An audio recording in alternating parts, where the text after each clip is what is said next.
Olá, pessoal! Hoje vamos fazer uma live e ela é muito especial porque hoje teve mudança na lei trabalhista. Que muda não foi necessariamente uma mudança na lei. Na verdade, a gente teve uma mudança em decorrência de uma decisão. A gente tinha uma liminar na ADI 6363. Então, Lewandowski, ministro, tinha feito uma liminar que a gente vai comentar sobre ela. E aí, de repente, tudo pode mudar.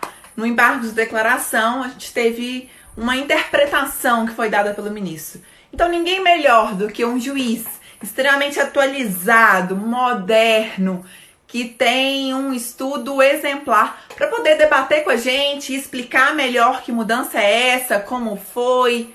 E ele, com certeza, vai poder nos explicar. Então, vou chamar o Dr. Wagson para poder participar conosco. Ele que é juiz do trabalho, que tem aí uma atualização constante, vai poder com certeza explicar para a gente detalhadamente como foi a visão dele em cima disso. Então já vou convidá-lo aqui para ele poder começar a conversar com a gente.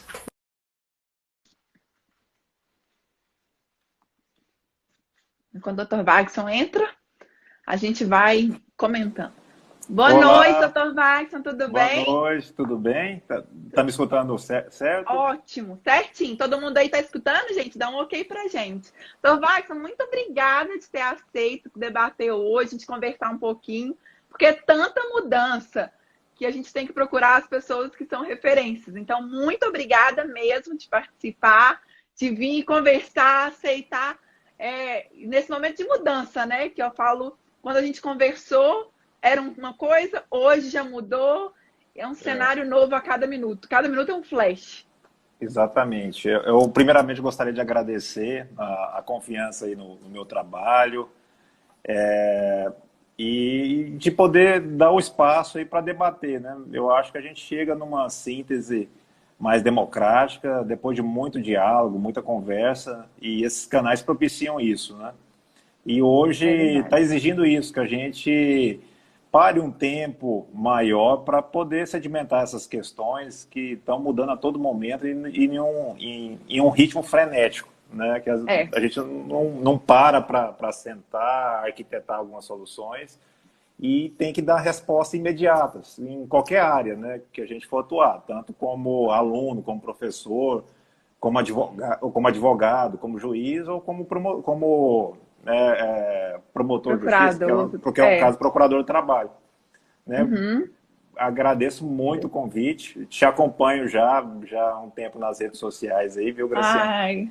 Nossa, eu fico lisonjeada, porque eu também acompanho o Você, senhor já faz um tempo. não, pode tirar o senhor aí, pode chamar de Wagner. Eu sei que meu nome é complicado, mas é bom para a gente Ai, estreitar uma relação assim que ai. eu acho que tem muitos frutos para ter aí mais para frente. Ai. Eu queria, para quem não me conhece, meu nome é Wagner, um nome Eu até ia pedir para o complicado. senhor apresentar e contar um pouquinho da história do senhor, porque todo mundo me perguntou, como você conheceu a gente nas redes sociais, que eu já Sim, acompanho. Conta sim, pra gente um pouquinho como é que o senhor foi para o concurso de juiz. Eu sei que o senhor já fez mestrado também. Senhor não, vou falar, sim, tentar falar você. Wagner, você mesmo. É, eu milito na Justiça do Trabalho desde 2006, né, quando eu fui estagiário e servidor público. Fui técnico judiciário por 8 anos, lá no TRT da 18ª região. Só beber uma água aqui. Lá no TRT de Goiás. Talvez o meu sotaque tá carregando o R aí, é porque eu sou goiano. Então, eu tomei posse com uns 22 anos, 21 anos mais ou menos, para técnico judiciário. Fui lotado numa vara do interior, Itumbiara. Uhum. E tomei posse lá como técnico judiciário. Na época não tinha PJE, eu fazia aquele ofício de juntada de petição, de autos físicos, eu peguei bem essa época. E depois disso atuei como assistente de desembargador, já no segundo grau. Era uma época que ninguém queria ser assistente de desembargador. Eu topei o desafio e fiquei nesse ofício por uns 7 anos, mais ou menos, né? Aí eu costumo falar que esse cargo foi meu xodó, é o que trouxe todo o conhecimento para mim e, além do conhecimento, ele me proporcionou o aporte material para poder estudar e para poder me sustentar nessa jornada longa de estudos, né? Que para o concurso da magistratura, que sempre foi o meu objetivo. E depois que eu formei, tive a prática jurídica, mas sempre vinculada a esse cargo de assistente, né, que eu fiquei por cerca de 8 anos. Prestei concurso, que eu falo do IAPO, que é o Chuí. Foram mais de 22 concursos para a magistratura do trabalho. Foram muitos concursos. Eu costumo falar que é um caminho de humildade constante, um exercício de humildade constante com essas reprovações. E hoje, essas reprovações me trouxe uma segurança jurídica maior, tanto para os julgamentos, quanto para lecionar. Né? A gente tinha que estudar banca examinadora, tanto de primeira fase, segunda fase, terceira fase. Às vezes você reprovava na sentença, voltava tudo de novo. E prestava concurso em outra região, com outra dinâmica, outra perspectiva. E eu sou daquela safra anterior à unificação do concurso. Uhum. E eu realmente prestei vários concursos, bati na trave em vários, tanto em Minas Gerais. Aí Minas Gerais sempre foi meu calo. Eu nunca entendi por que eu era reprovado em Minas Gerais. Mato Grosso do Sul, Rio de Janeiro. E aqui em Rondônia, que eu estou exercendo atualmente, que foi em 2012, eu fiquei na prova de sentença aqui, retornei em 2014, no outro estágio da minha vida. Meu filho já estava prestes a nascer, meu primogênito, tem 2 filhos, né?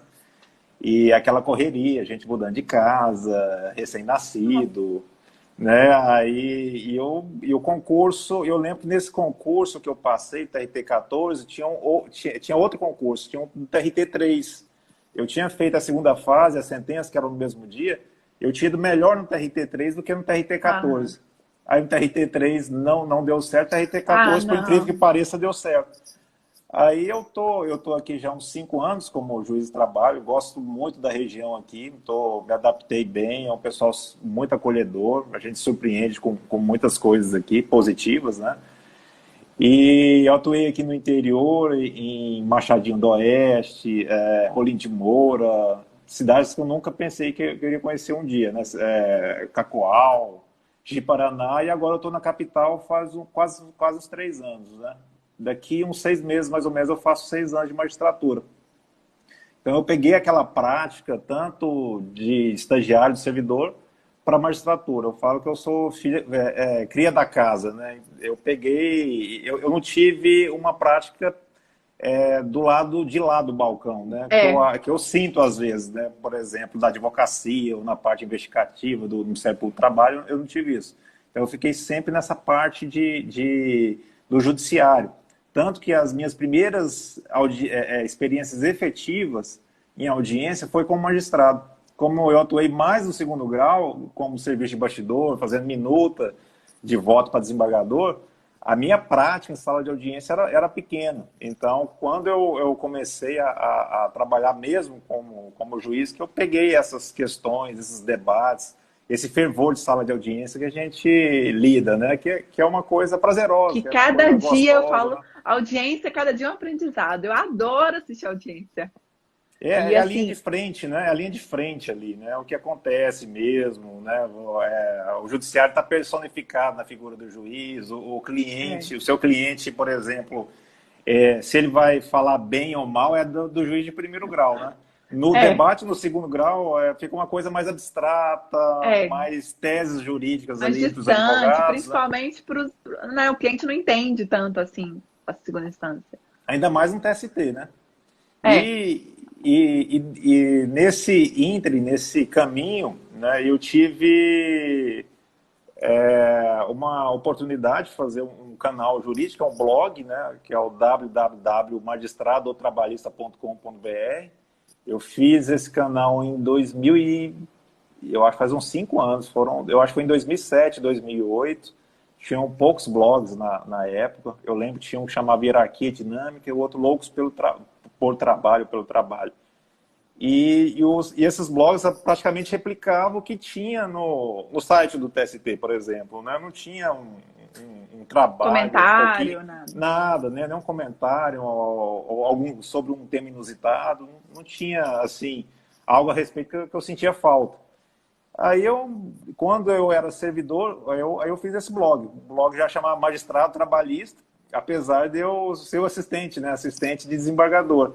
Mas ele me ajudou muito, muito, muito, porque ele era um canal que eu tinha que estudar para poder alimentar, como até hoje, de fato, eu tenho que fazer. Então, você tem que estudar um pouco, parar, refletir, para poder fornecer aquele tipo de informação, um tipo de informação de qualidade e mais dinâmica que exige a linguagem, como você, professor, já sabe hoje. Textos jurídicos mais longos, o pessoal tende a dar uma refugada, né? Tem uma certa resistência, principalmente de graduação, que a gente observa muito. Então, eu quis otimizar um texto dinâmico e, ao mesmo tempo, profundo, né? E de algumas temáticas que não eram muito debatidas. A teoria da avestruz, responsabilidade civil pressuposta e outras coisas. E eu tive uma grata surpresa, porque o canal cresceu tanto que ganhou uma grande proporção que foi citado.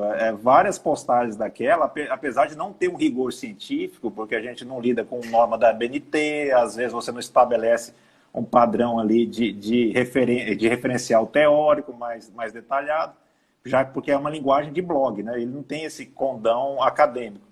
Apesar disso, eu já tive referência em julgados do TRT da 10ª região, da TRT da 9ª região, deixa eu lembrar aqui, TRT da 4ª região, usando como razões de decidir postagens do blog. E a que mais me surpreendeu foi fazer referência de uma postagem que eu fiz, de vedação do retrocesso, lá no Superior Tribunal Militar.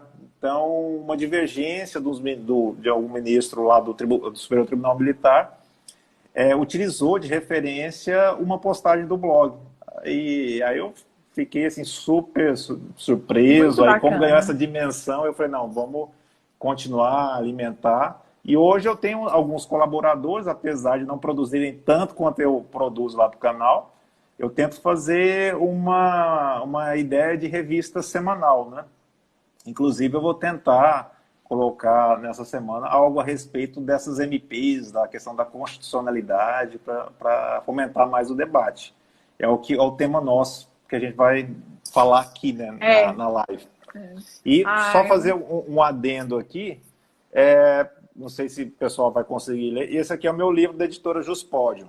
Eu ia até falar, tem o livro que eu vi, que é muito bacana. Ah, você leu o livro? Ah, que legal, que legal.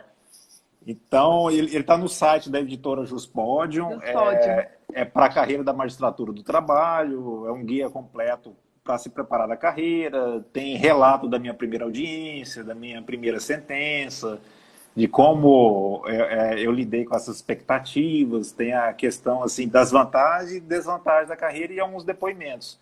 É um livro que custou a sair, era para ter saído antes do primeiro concurso nacional, mas como a gente fica bem atarefado, eu estava unindo também os afazeres do mestrado e me tirou muito tempo. Eu usar e ainda como pai, esposo, né? E além disso, o dever de magistrado tirava muito tempo, sobrava muito pouca coisa para poder me dedicar. Mas deu certo, ele foi lançado no final de 2009, ainda está atualizado, né, com as perspectivas da carreira, e para quem tiver interesse está no site da Juspódio. Eu acho que esgotou a primeira tiragem, agora já está na segunda tiragem, foi uma surpresa também. Quem tiver interesse, e eu não sabia que você tinha lido. Eu ia mandar isso para você para falar, contando. Aí você contou, tá, então deixa eu contar. E já tem um tempo, deve ter mais ou menos uns 3 anos, assim. Ah, que legal, que legal. Então... Bom, eu fico muito essa feliz apresentação. mesmo, saber. Nossa, e engraçado, porque eu tenho 2 grandes amigas que foram minhas colegas de faculdade aqui na Federal de Minas, que foram para Ji-Paraná. E aí elas foram para a AGU, e hoje tem uma juíza do trabalho, que foi minha colega de sala de infância, que é a Fernanda Marques, que também está na mesma região. Sim, ela está fazendo doutorado, né, na USP. Né? Isso, na USP, Fernanda, querida, eu acho que ela está em Vilhena. Isso. Esses dias eu vi. Bom, mas então vamos lá, né? Eu falei, vamos conversar aqui sobre a decisão de hoje, que eu falei, gente, é Embaixo de hora da gente declaração, né? embargos declarados. E muita gente falou, foi decisão final da STF. Eu falei, não, não foi decisão final ainda. Aí eu queria que você comentasse um pouquinho, até para explicar, porque às vezes aluno de graduação, às vezes não teve processo de trabalho ainda, que é embargo de declaração em cima de uma liminar, como que foi isso, o que que pode mudar. Aí eu queria, vou deixar mais você falar, porque eu tenho certeza que com uma maestria muito maior do que eu Ah, que isso. explicando. Não, obrigado pelas palavras aí. Bom, essa eu acho que é a quarta live que eu estou fazendo sobre o tema. As outras duas foram, uma foi com um colega daqui, um advogado de direito previdenciário, o outro foi com um colega juiz lá é o Fabiano, lá do TRT1, lá de Rio de Janeiro, e a outra foi com um advogado do Distrito Federal, né, que ela é especialista em compliance. Aí, assim, todas perguntaram a minha opinião, né? Aí, qual que é a sua opinião sobre o que está acontecendo dessa dinâmica trabalhista, desse estado de calamidade pública pela pandemia da Covid-19, essas relações trabalhistas, o que você pensa? Aí eu costumo falar assim, eu estou pensando aqui mais como, digamos, um aprendiz aqui do direito, como cidadão, né? Eu estou falando aqui até como professor. Dou aula mais em curso de pós-graduação. Realmente a gente está passando por uma situação totalmente não usual, totalmente atípica. Eu tô olhando de lado aqui, que eu estou com algumas anotaçõezinhas aqui, você me desculpe, tá bom? Então, como a gente está lidando com essa situação de calamidade pública de viés internacional, a gente teve uma série de atos, tanto de várias portarias, resoluções administrativas, medidas provisórias, leis ordinárias. Está lá no Planalto, na minha contagem, deram mais de 300. Né? São mais de 300 atos. E várias questões, várias diretrizes relacionadas ao direito do trabalho.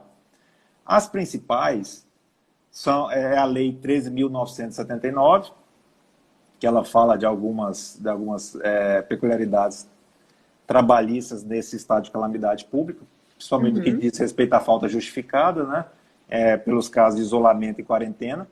A outra é a MP 927, que ela foi revogada em um dos artigos pela 928, né, mas a MP 927, ela traz aquele detalhamento de medidas que deveriam... que poderiam, férias. exatamente, adiantamento de férias, adiantamento de feriados. Feriado, né? isso. Tinha a questão de suspensão do contrato de trabalho, mas sem nenhuma contrapartida, que foi revogado pela medida posterior, pela 928. Via 936, que é essa do Programa Emergencial de Manutenção do Emprego e da Renda, que essa que é digamos, a mais polêmica, que estabelece como uma das medidas a questão da redução da jornada de trabalho com a consequente redução do salário, né? E também a suspensão do contrato de trabalho. Teve outras, a 944, tem uma, acho que é a 945, trabalho portuário. 944 é a linha de crédito, que é o Programa Emergencial de Suporte ao Emprego. E que trouxe uma estabilidade provisória, né? Uma garantia provisória. Exatamente, da dispensa sem justa causa. E por último, eu acho que é a 946, que é a do FGTS, do saque, né? Pela justificativa do momento de calamidade. Ela coloca um patamar.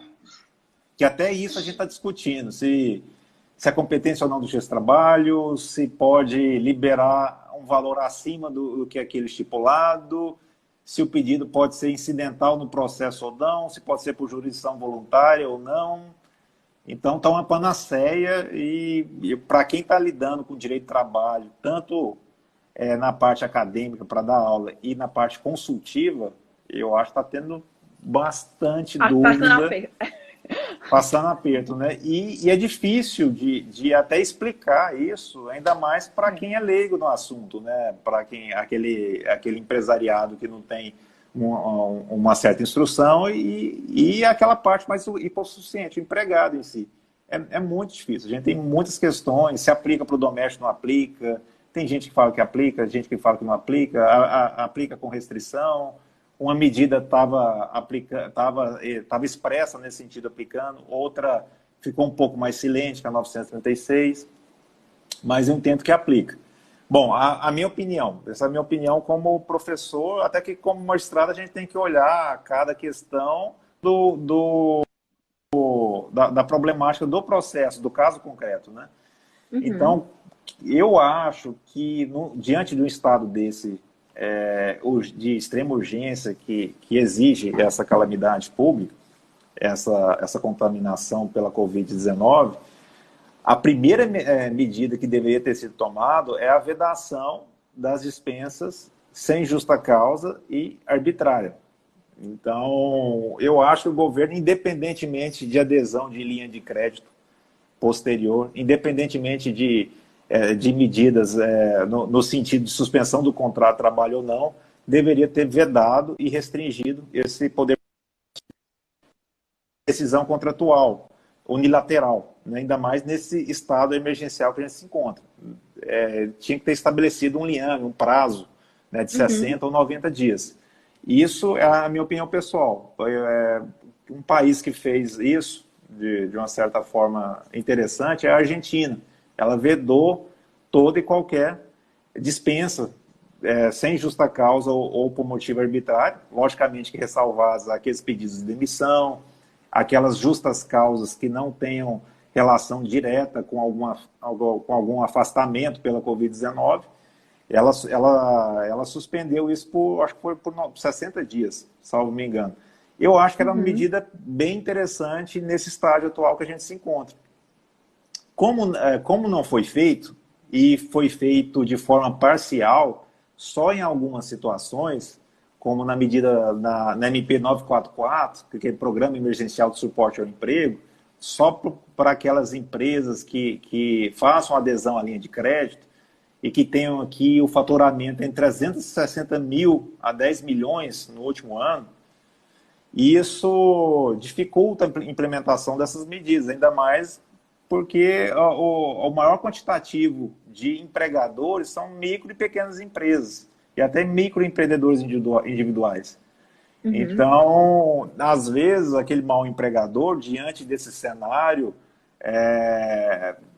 dificultoso, que a gente não tem uma margem certa para agir, ele vai optar pelo caminho mais fácil, às vezes pela dispensa, sem justificativa nenhuma, e o pior, sem pagar as verbas rescisórias que ele entende. Então, caça seus direitos e procura seu advogado.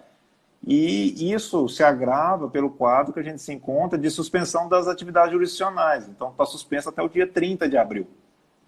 Né, as atividades de audiência e os prazos processuais. Quando voltar essas atividades, um processo que vai discutir alguma verba rescisória que não foi adimplida devidamente, fatalmente ele vai, daqui uns 3 meses, ser incluído para discutir uma possibilidade de acordo. Isso a gente tem que olhar todas as nuances, todas as conjecturas para poder estabelecer o melhor caminho. Eu acho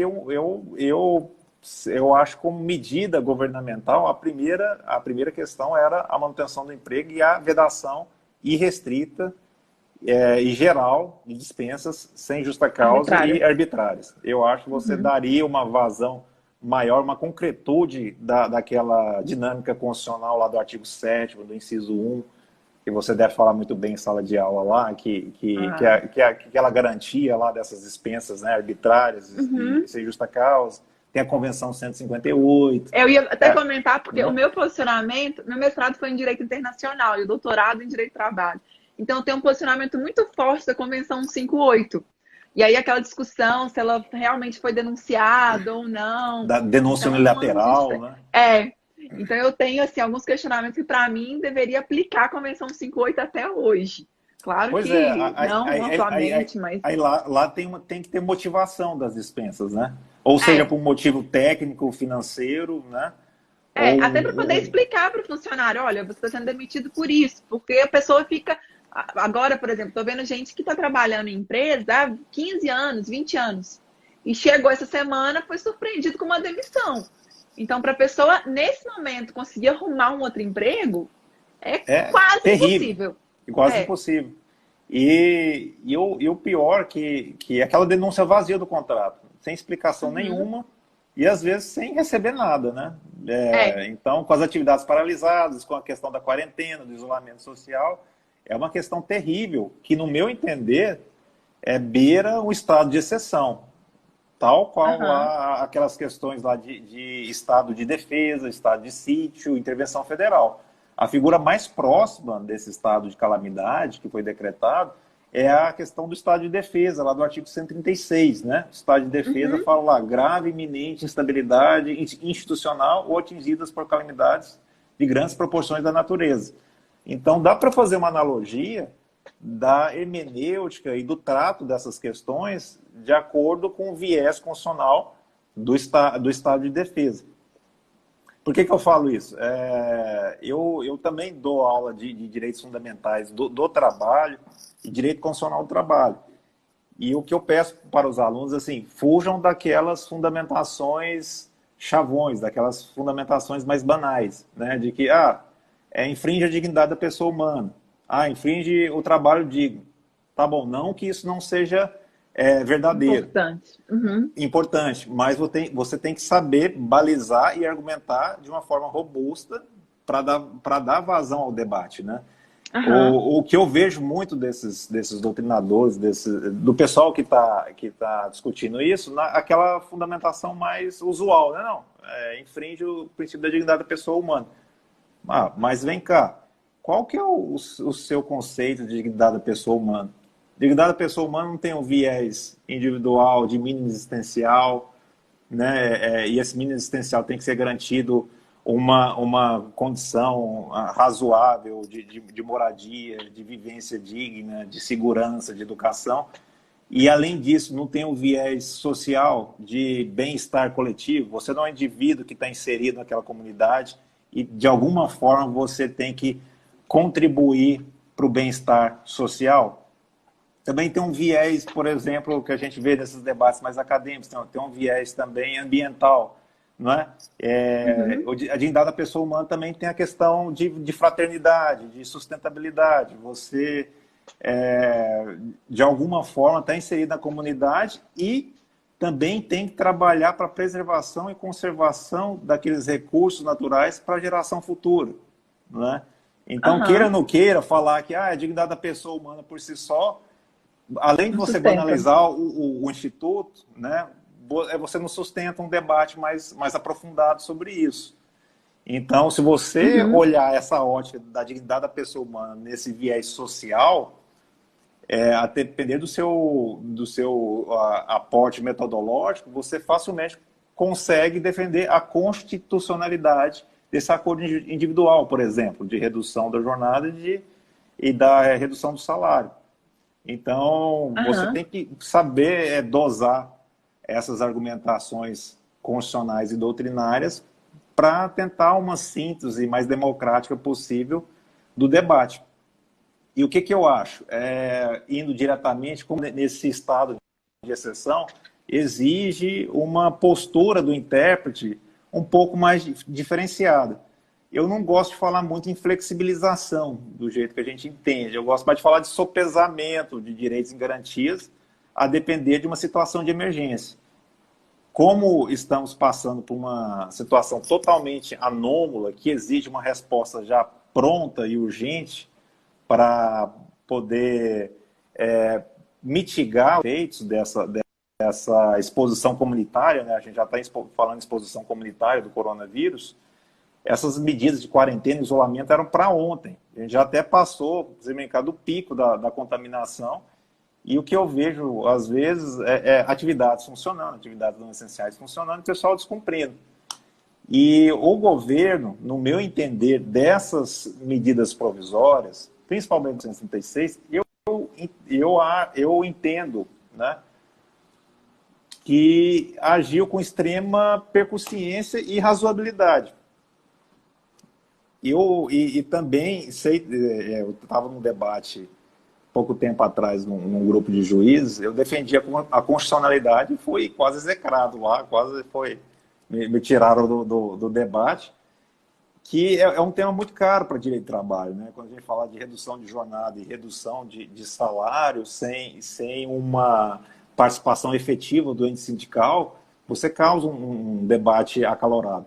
Mas quando você está num tipo de hermenêutica típico de direito do trabalho emergencial, o que a gente não tem no Brasil e que está no mundo, né? A gente não foi preparado para lidar com essas situações de urgência. E você tem que ter uma ótica sopesadora desses direitos e garantias.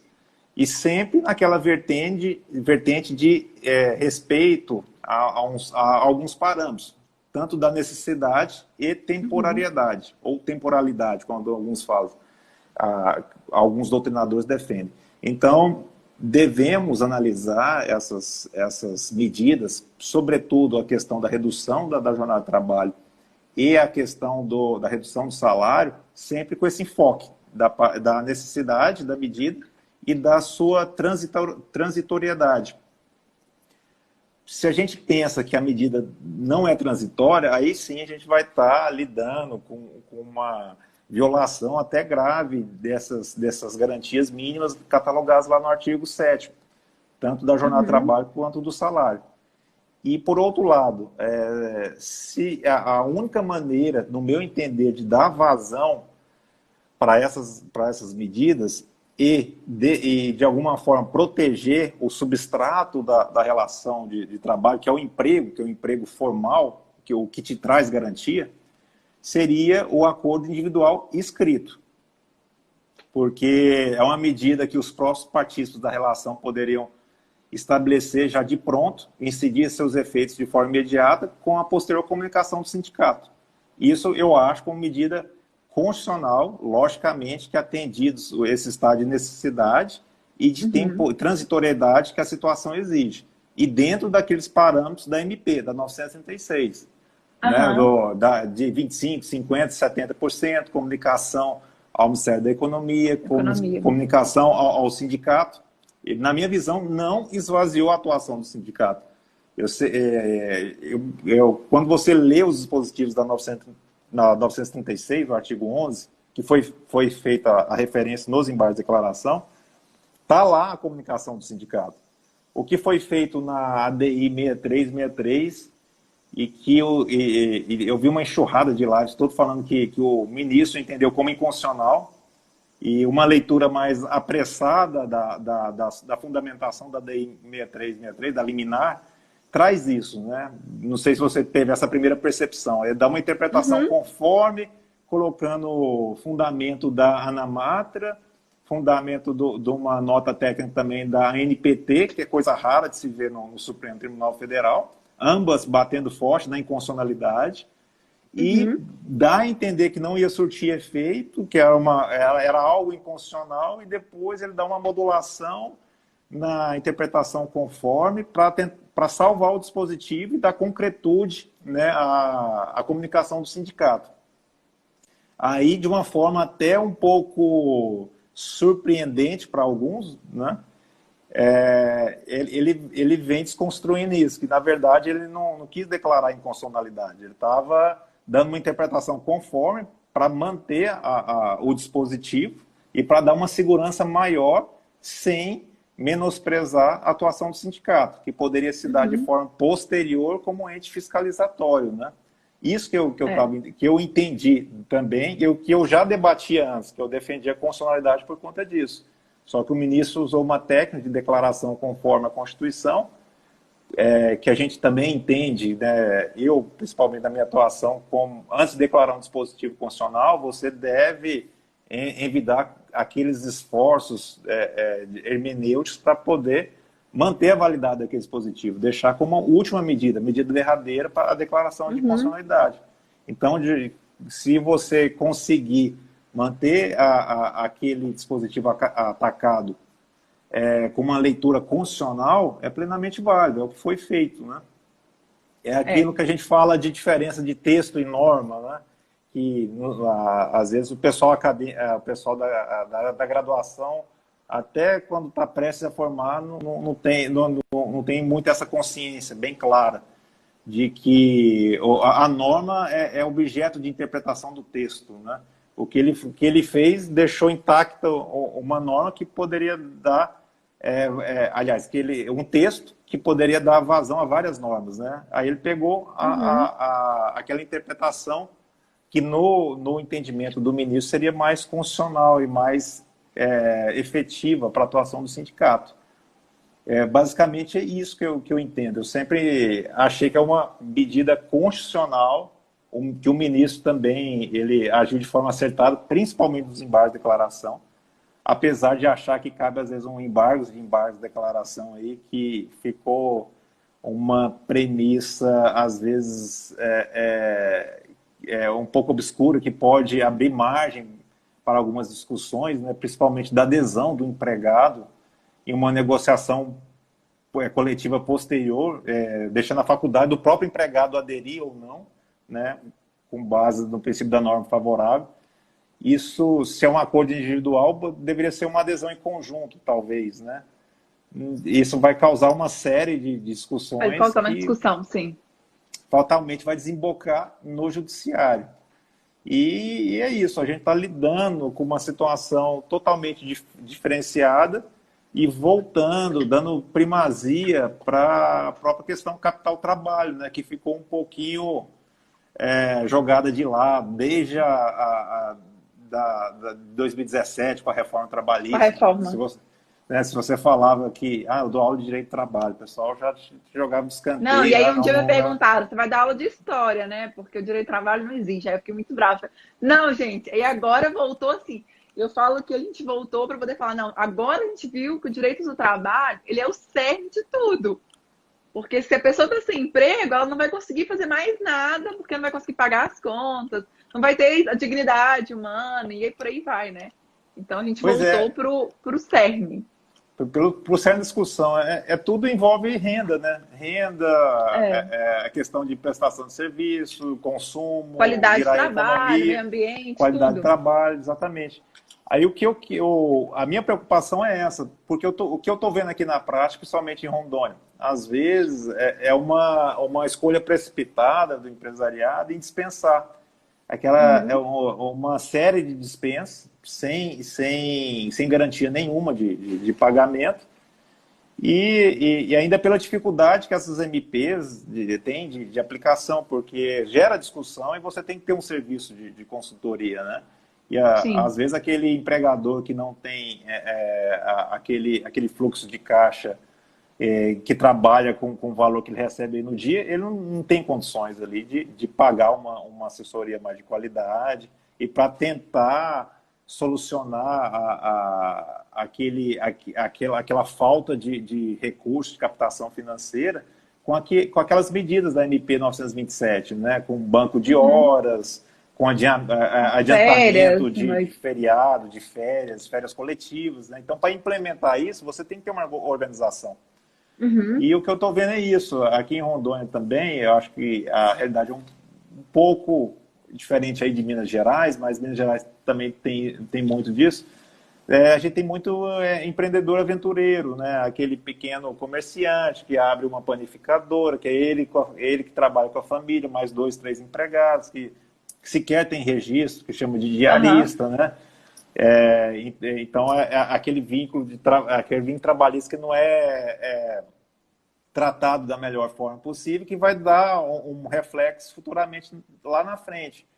E o que mais me entristece, que me deixa assim bem condoído com a situação, é quando a gente está naquelas audiências que a gente tem o empregado com advogado e o empregador sem advogado.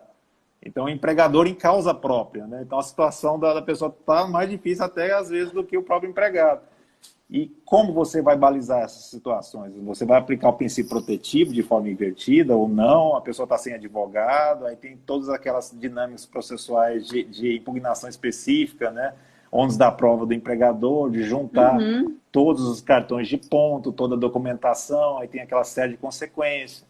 Aí a pessoa não traz A a defesa preclusão ainda, escrita, que para a ele não... preclusão, aí você tem que falar 20 minutos para sua defesa. E é Não dá. complicado você tentar olhar essa dinâmica com viés de justiça mesmo, justiça social e substancial, né? Justiça Uhum. material.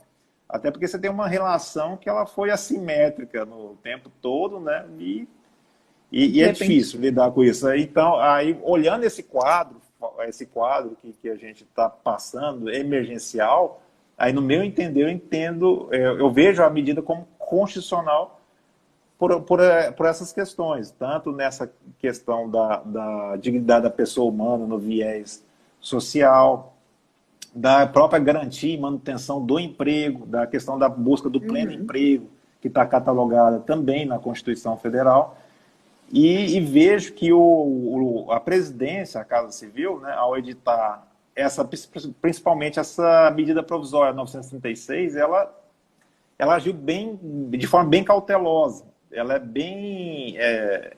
Quando ela vai fixar os objetivos, ela coloca aqui: preservar o emprego e a renda, garantir a continuidade das atividades laborais e reduzir o impacto social. Ela sempre mantém como primeiro objetivo o emprego, a preservação do emprego e da renda. Uhum. Você vê uma mudança do espectro do legislador, principalmente do que a gente tem observado desde a reforma trabalhista, que a intenção, sim, é manter de qualquer forma o emprego. Eu só acho que falhou das medidas que poderia elastecer a questão da proteção das dispensas arbitrárias e desmotivadas, sem motivo nenhum. Do jeito que eu falei, eu acho que tinha que estender essa garantia de forma irrestrita, que não foi feito. E ele veio ele veio com algumas medidas paliativas para a manutenção desse emprego, que se não tiver um outro suporte, que nem um dos auxílios emergenciais, dificilmente vai ser implementado. Só a empresa que tem realmente algum fluxo, alguma dinâmica mais trabalhada no Departamento de Recursos Humanos que vai conseguir implementar teletrabalho, antecipação de férias, aproveitamento Uhum. de feriados, um banco de horas, né? Aham. Claro, né? Agora, É. aquele pequeno e microempreendedor dificilmente vai fazer isso, vai optar pela solução mais fácil, entre aspas, né? Aham. Que seria a dispensa e a pessoa procura seus direitos.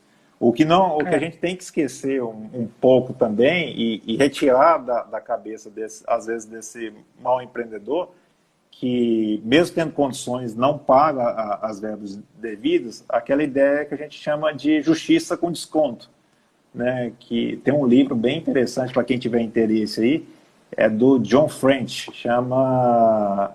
Ixi, eu esqueci o nome dele, O Brasil... Afogado em Leis, isso, Afogado em Leis. Acho que é Perseu Abramo, que é editor.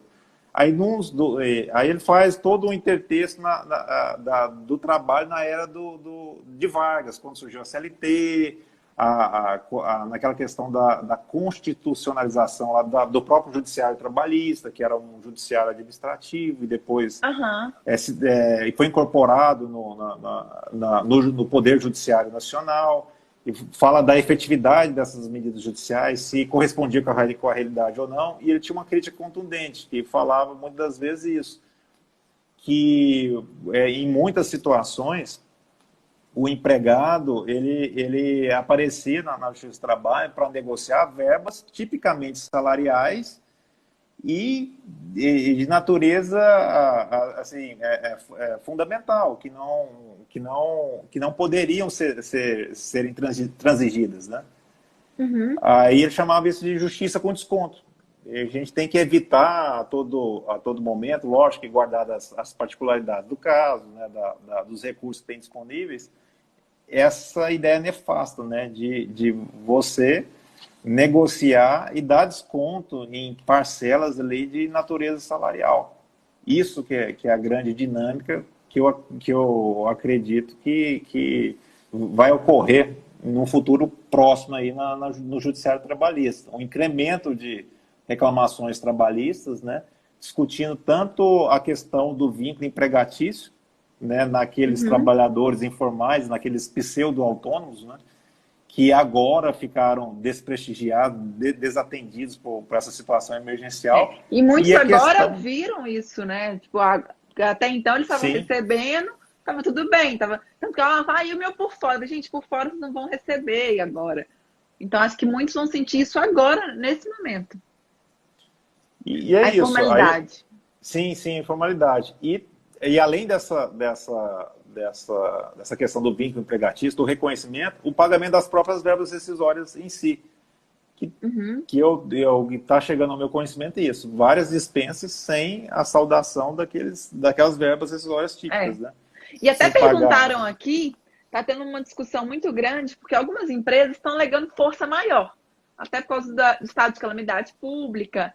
E aí, o que as empresas estão fazendo muitas vezes? Elas fazem a demissão, mas não acertam, falando, é força maior. Não, gente, mas o pagamento de verbas rescisórias tem um pagamento de verbas. E aí perguntaram, porque na minha visão, Wagner, o 501, o 502, aplicaria em casos assim, estritamente emergenciais, realmente sejam força maior, e principalmente no caso de extinção do estabelecimento em razão de força maior. E aí o que eu estou vendo é aplicar, não, é força maior. São 50 empregados, vão ficar só com 20, para 30 aplica a força maior. De forma generalizada, né? Aplicar de forma generalizada, descomprometida, com a realidade, né? E assim, quando a gente parte para um pressuposto de constitucionalidade desses acordos individuais, não é que eu estou defendendo qualquer tipo de acordo. Isso que tem que ficar bem claro, né? Porque o acordo tem que respeitar as tratativas de ambas as partes. Não é assim, mandar um e-mail geral, estamos reduzindo 50% do salário de vocês até mais. Não é isso. Tem que ter uma participação efetiva do empregado para compor naqueles limites das medidas provisórias. E se não comunicado de forma atempada e devida para o Ministério da Economia e para o sindicato, vai tornar inválido. Tanto que os embargos de declaração esclareceu isso. Se não tiver essa comunicação posterior, que não é uma comunicação meramente homologatória ou como se fosse algo de arquivo do sindicato, pode gerar essa invalidade, com correspondente pagamento daquelas verbas que ele deixou de adimplir, e o mais grave, pode gerar, inclusive, dano extrapatrimonial, pode justificar, inclusive, uma indenização por dano moral, que não é difícil fazer esse enquadramento. E é justamente claro por isso. Que são acordos dentro dos parâmetros da medida provisória, não é Exatamente. qualquer acordo, gente. Então... Exatamente. Aí eu entendo por isso. Quando eu lido com questões constitucionais, eu tento a todo momento preservar a norma e dar um enquadramento ou uma hermenêutica que garanta a validade dela, de acordo com o que a gente já tem no ordenamento jurídico. Né? Mas, num primeiro momento, que eu vi, uns 80%, tanto de doutrinadores famosos e de pessoas bem esclarecidas, entendendo que o ministro agiu de forma correta, reputando inconstitucional a norma. E não foi isso, tanto que eu acho que deve ter surpreendido essa vertente que entendeu pela inconstitucionalidade, que realmente ficou um pouco dúbio, nebuloso, né? Ficou dúbio. Né? Eu acho que você eu acho que deparou com isso, né? O pessoal defendendo que era inconstitucional, tem um artigo. Muita gente mesmo. Olha aí, ele falou que tem que ter a negociação coletiva, tá vendo? Gente, mas. E aí, de repente, não, ele mudou, embargos de declaração teve efeito totalmente modificativo. Mas onde que estava isso? E ele jogou, e ele indeferiu os embargos. Ele julgou improcedente. Eu julgo improcedente. Como é que ele julga improcedente os embargos com efeito modificativo? Foi isso que eles colocaram. Eu geralmente, quando eu faço isso nas decisões, eu coloco assim, eu acolho parcialmente para prestar esclarecimentos. Né? Mesmo que você não entenda que era omisso, obscuro ou contraditório, você presta esclarecimento. Eu acho que é um tipo de acolhimento. Né? Mas quem sou para falar com o professor ali da liminar. Mas realmente ela deu essa discrepância mesmo. Uma primeira leitura do pessoal que estava. Deu. Eu não sei se você teve essa primeira leitura pela inconstitucionalidade, mas ela tangenciou bem esse tempo, porque ela juntou pareceres bem contundentes pela inconstitucionalidade. O parecer da ANAMATRE e o parecer da ANPT, eles reputam inconstitucional por estipar a negociação coletiva Coletiva. do processo ali do acordo entre empregado e empregador. Mas, na minha visão, eu entendo que a MP 936, principalmente ela não estipou isso totalmente. Ela manteve um núcleo essencial da atividade sindical, que é principalmente o poder de fiscalização. Mas, como eu falo, você tem que olhar isso de forma com uma ótica da necessidade e da transitoriedade, da temporalidade. Porque é uma medida temporária que ela não deve alastrar, né, essa redução tanto da jornada como do salário por um momento posterior, né, do que de 60 ou 90 dias, a depender do caso. E se isso acontece, a gente está lidando com abuso de direito, que pode ser questionado pelas vias judiciais cabíveis, né? É isso que a gente tem que ter em mente. Agora, o que eu vi era mais ou menos isso. A medida é inconstitucional porque fere a dignidade da pessoa humana. Fere o trabalho digno. Eu falei, calma lá. Né? Alguns alunos falam, não fere o trabalho digno. Não, eu falei, calma lá. Ou o que você viu lá na aula? Lembra que eu falei que o trabalho digno são 4 pilares?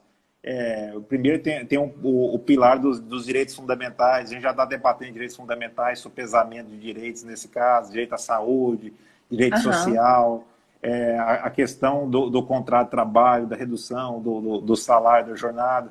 E também tem o outro pilar do diálogo social. Será que a medida provisória ela não atendeu esse pilar do diálogo social, mandando uma comunicação posterior para o sindicato, que poderia fiscalizar, como de fato esclareceu os embargos de declaração?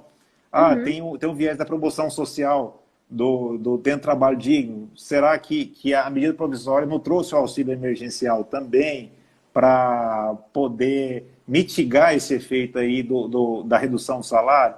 E tem a questão do emprego produtivo, que eu acho que é a tônica da medida provisória, que é justamente resguardar o substrato maior ali do direito do trabalho. Porque é o liame empregatício. Não dá para a gente falar, às vezes, assim, de dignidade da pessoa humana, jornada de salário, jornada salutar, salário digno, né, e redução salarial, sem o pressuposto, né, o pressuposto do liame empregatício. Infelizmente.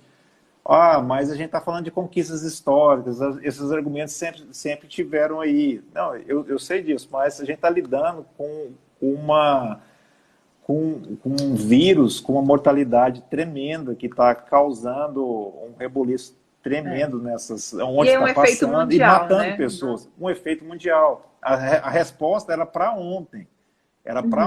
Né? E como é um estado de extrema urgência, eu não vejo outra forma do que respaldar ou dar primazia para esses acordos individuais.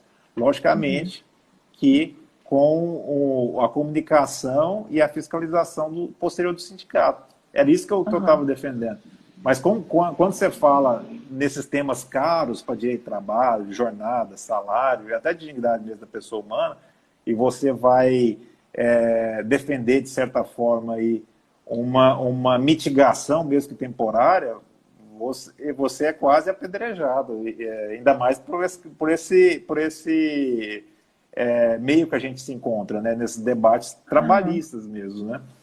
Mas aqui isso, mandaram uma pergunta, eu falei, então vamos aproveitar que já pedi para o senhor comentar, porque perguntaram sobre a legalidade da cobrança pelo sindicato para homologação dos acordos individuais, considerando a dificuldade das empresas no momento.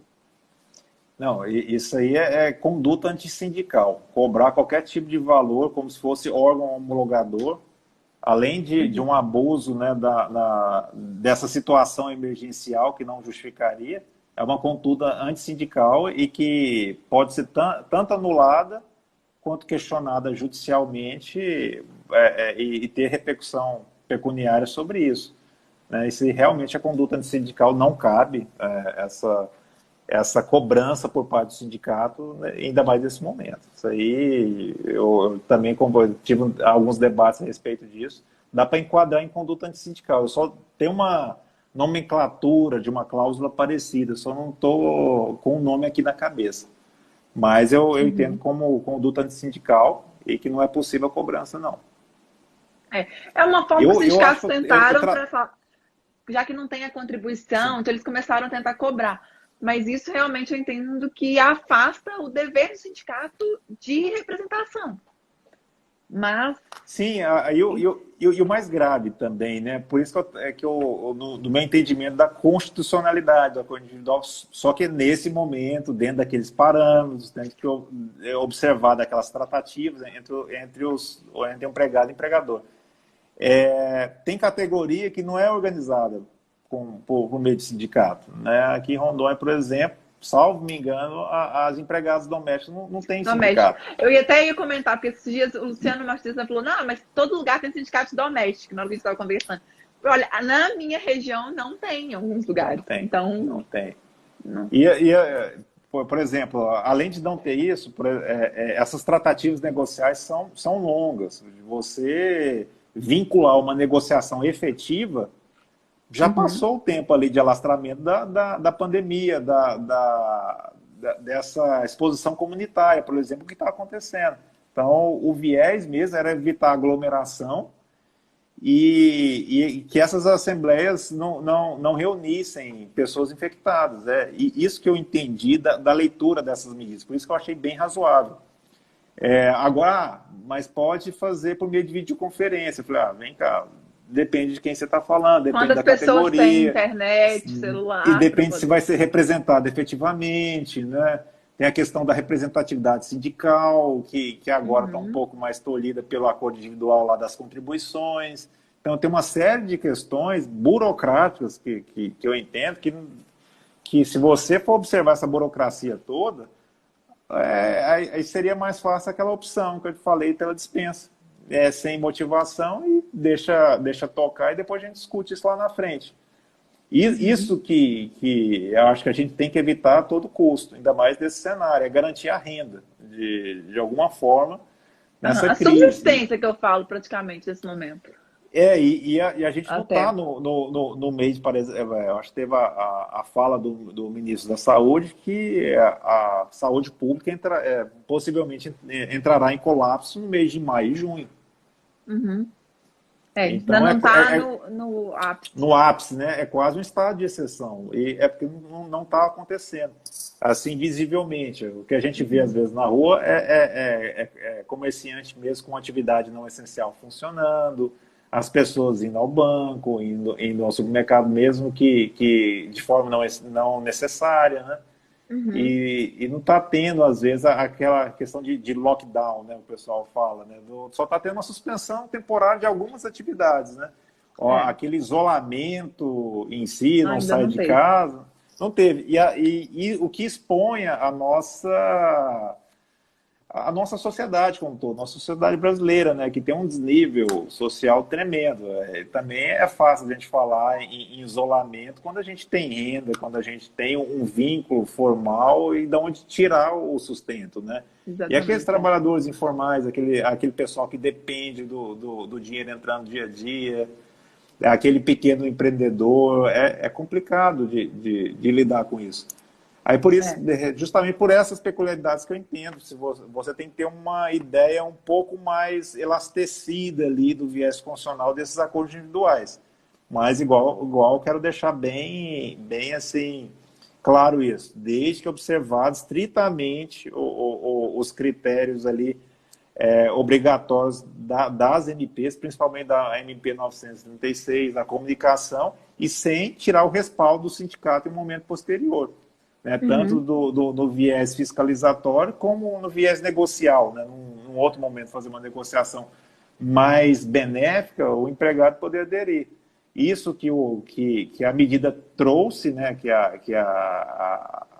a liminar e que foi agora esclarecida pelos embargos de declaração, né, que tem gente que fala, igual você falou, deu um efeito modificativo, né, duplo twist carpado, voltou